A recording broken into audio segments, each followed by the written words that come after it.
Now, when we have this kind of weather, what we really want from our cars is something that can wade through all the floods, deal with all the destroyed roads, and of course, the traffic madness that comes with the rain. So we're talking about monsoon machines, cars that are higher off the ground, cars that are strong and sturdy, and that are automatic. Well, with the BRV being a new entrant, we thought we'd pit it against the capable Creta and see which one comes out ahead. Both cars come equipped with a 1.5-litre petrol engine and auto boxes. Whilst the Honda looks at a slight disadvantage on paper with 119 HP and 145 Nm of torque against the Creta's 123 HP and 151 Nm of torque, out on the road, it's a different story. The Creta goes off the mark in a sprightly manner. But other than that, it really doesn't put its additional power to good use. Torque is concentrated into a small power band, and very often you find yourself mashing your foot to the floor to get the Creta to make a move on. And then you come up with nothing. The gearbox takes a while to react, and it's almost as if the engine is gasping for air. The Creta works best at path throttle and with lighter input, so it's the most comfortable in city conditions.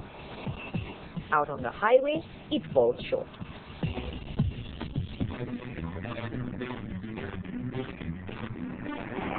The engine of the BRV has a nice wide torque spread, and power comes in as early as 2000 RPM. So when you put your foot on the throttle for an overtake maneuver, power is served up. The gearbox is quick to react to, and it keeps the car within the power band, so you don't really have to mash your foot down each time to extract power. The BRV makes light of driving in both city and highway conditions in comparison to the Creta. Though the acceleration doesn't feel as meaty, it does it in a more linear manner, making the best of available power. Both engines get vocal when pushed hard, but you hear the Creta protesting more often as you have to accelerate harder more often too. Now, a nice touch on the BRV is the paddle shift, but you have to put it in sport mode if you want it to hold the gear.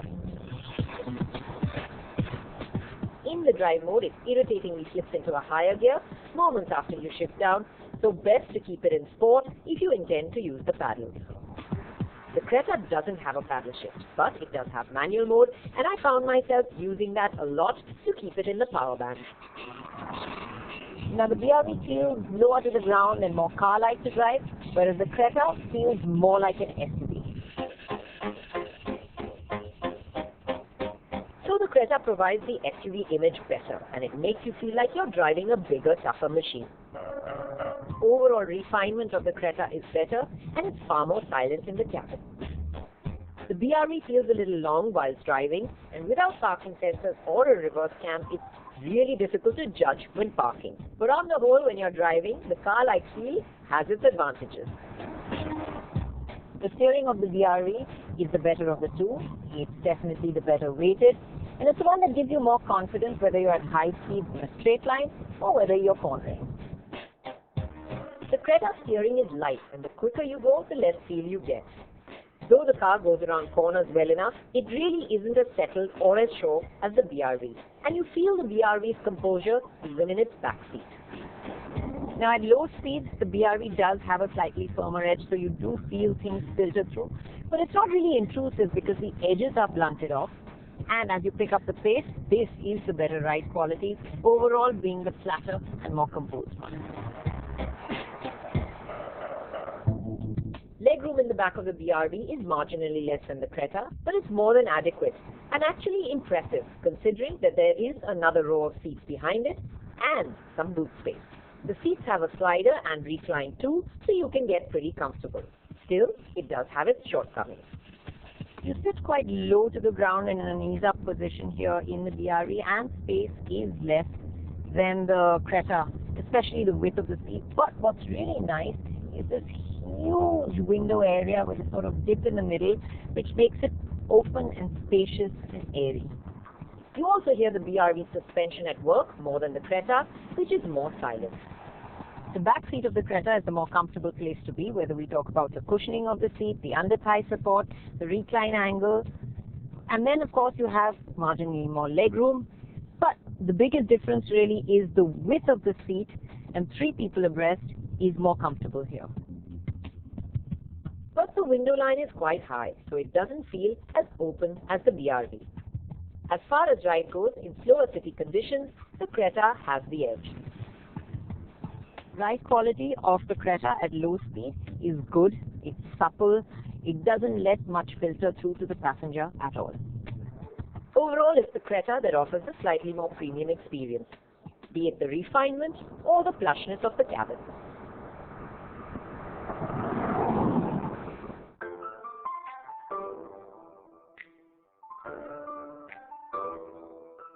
The interior of the Creta still impresses. I mean, even when you get on the inside, after a while, you still go, wow. It's a nice modern layout. I love the two-tone coloring. There's a nice finish to the central part of the console. You've got a touch screen. And of course, lots of storage spaces, not to mention an impressive feature list.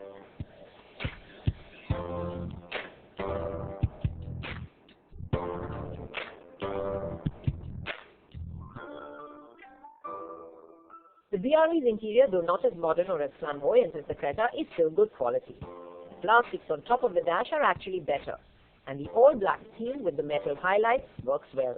The steering from the city looks good too, but it's the layout that's a bit odd.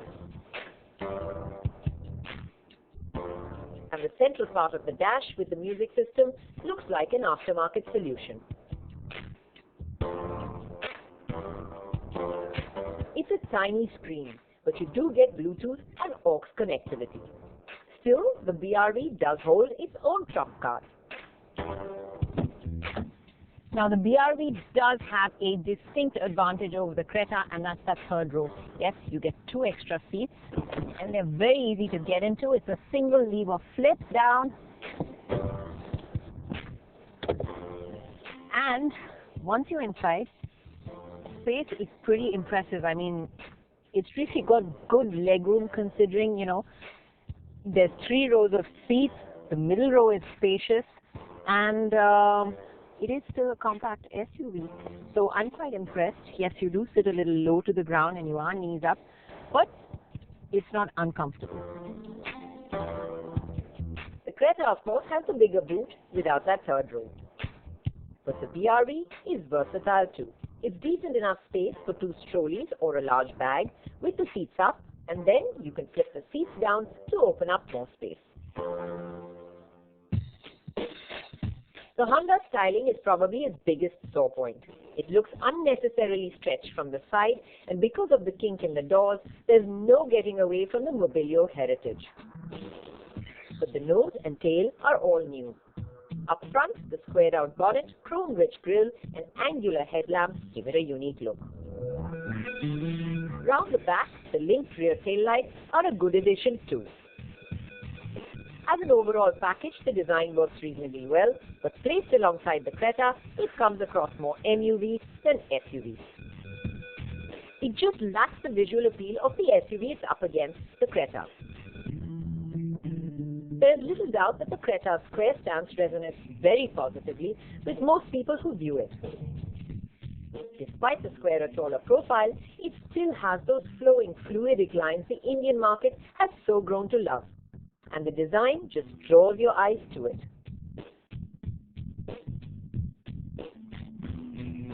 Now, interestingly, despite the fact that the Creta stands visually way taller than the BRV, it is the BRV that has more ground clearance. Well, there's no two ways about it. The Creta is the one with the image. It's the more butch, more SUV-like car. And of course, it has that comfortable back seat, not to mention the rich and premium feel, the good quality interiors, and that impressive feature list. But the BRV puts up a great fight too. It doesn't look it, but it is actually higher off the ground than the Creta. Surprising, but yes, it is.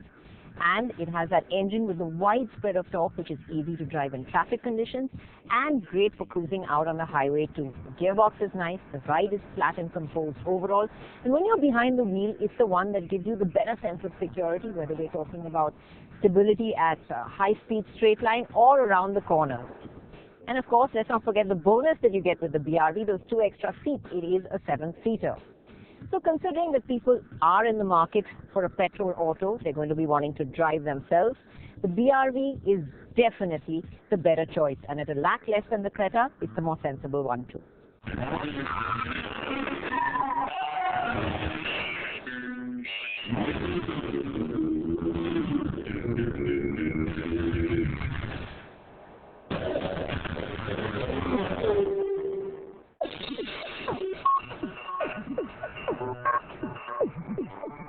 I'm at the Buddh International Circuit, and today is a big day because one of the absolute legends of the automotive world is going to be launched in India. It's the Ford Mustang. It's a car that really doesn't need much of an introduction, but I will tell you, it's one that has been in series production since 1964. Now, this is the latest generation of the Mustang, and for the first time it's been made available in right-hand drive form, and that has qualified it for sale in countries like India. Ford has been dilly-dallying with its decision to bring the car to India, but it's finally here, and I'm going to take a spin in it around the VIC. I cannot wait.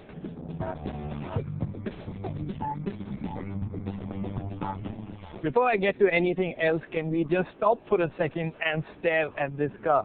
I mean, just look at it. It's just so beautiful. It carries that traditional Mustang look with such elan. India only gets the hardtop version of the Mustang, and though Ford calls it a fastback, it's more traditional coupe in its shape. But what a shape! Long bonnet, tight passenger cell and flowing tail. Ford has got it so right. There's also lovely detailing in the stretched back headlamps, and don't you just love how the tri-bar tail lamps hark back to the original Mustangs. The cabin has its pluses and minuses though. In Ford's own words, the Mustang isn't the most sophisticated of sports cars. What it has is a degree of rawness, and Ford believes that is integral to its appeal. So even when you get on the inside, don't expect to see the highest grades of leather or soft touch plastics everywhere. In fact, even the glove box cover, finished in hard plastic. But when you look at the dashboard as a whole, it does give you the feeling of being in a nice sporty car. It's got its classic details like the hooded dials, and what also adds a healthy dose of modernity is the new age touchscreen system. The front seats are typical Yank fare, so are large and comfy. I didn't venture into the back portion of the cabin though. Just a look gave me a sense of claustrophobia. There's not much you could fit into the boot either, thanks to the full-size spare wheel in there. But I'm digressing. Who buys a Mustang for practicality anyway? You buy it for good old-school fun, which brings me to the heavy metal under the hood. The Mustang abroad is available with a range of engines, including a 2.3-liter turbo petrol EcoBoost. Has Ford got that to India? No.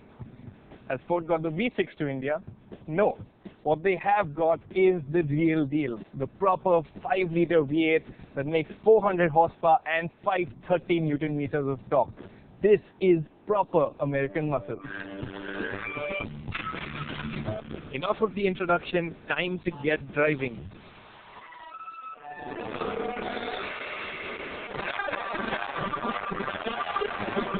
Five laps around the BIC in the Mustang is all I get, but I'm itching to know what it's like.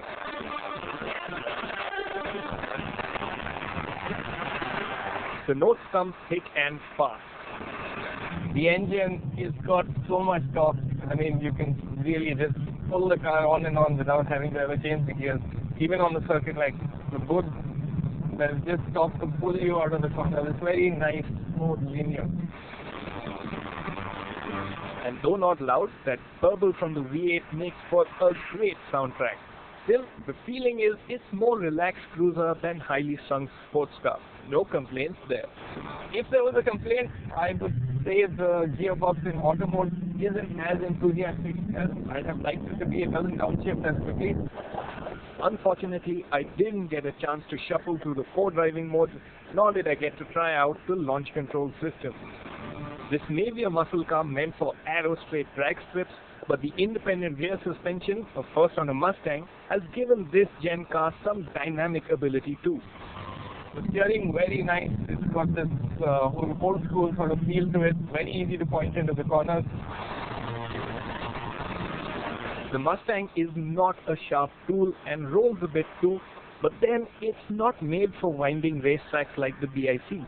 It's made for straight highways, long sweeping corners, and covering big distances in short time. Now to the killer bit. Ford has priced the Mustang at 65 lakh rupees ex-showroom Delhi for a 400 horsepower V8 powered rear-wheel drive coupe with such incredible pedigree. That is actually a pretty good deal.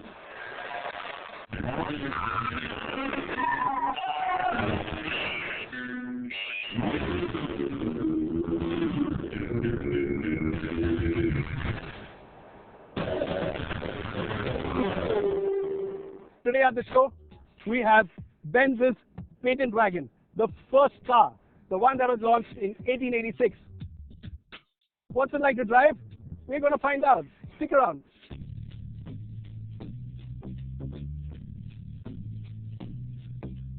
Alright, at the outset, let me tell you this isn't the real thing. Built by UMS Technologies in Coimbatore, this near-perfect replica, however, is as close as you can get to the original.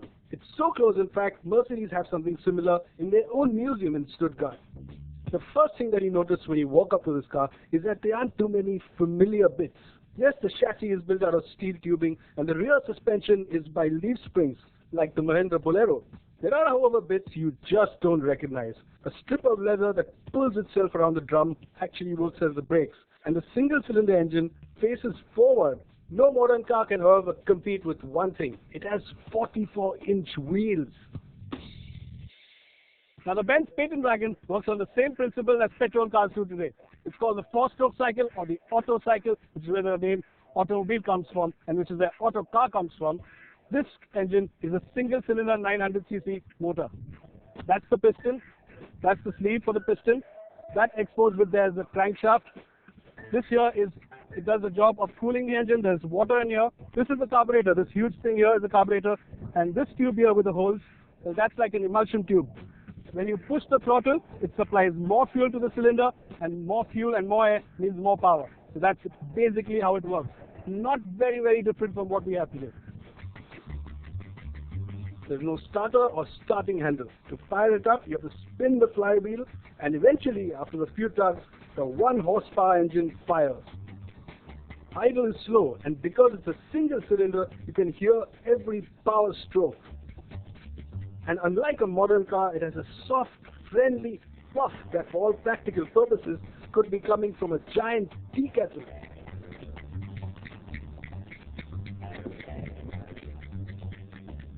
So normally in a car, you have a steering wheel, and that helps you via a rack to point the wheel. But this is a simple cycle wheel. So all you do is you point this tiller in the direction you want to go, and the patent wagon goes in that direction. Direct steering, yeah, I'll say it has a direct steering. Now a leaf spring suspension is not normally associated with a good ride, but here, surprisingly, we aren't feeling too many of the bumps. It isn't that bad. As you can see, we aren't being jostled around, and that's pretty amazing.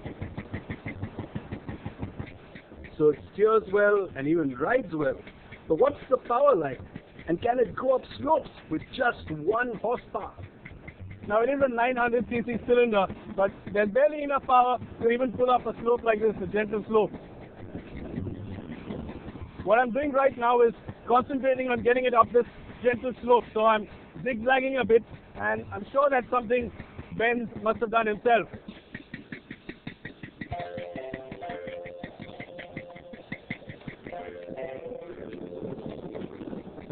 So I can't imagine what this must have looked like in 1886. The carriage propelling itself, this odd put sound coming. People must have just gone bonkers. And no wonder it scared people. What a colossus Carl Benz's patent wagon must have been back in 1886. Fundamentally different from everything else around at the time, it established that the motor car or autocar was workable, practical, and here to stay. This was a machine that changed the world, right up there with the discovery of fire, agriculture, the first aircraft, and modern-day computing. In terms of automotive anthropology, this is Adam. What a privilege and honor it's been.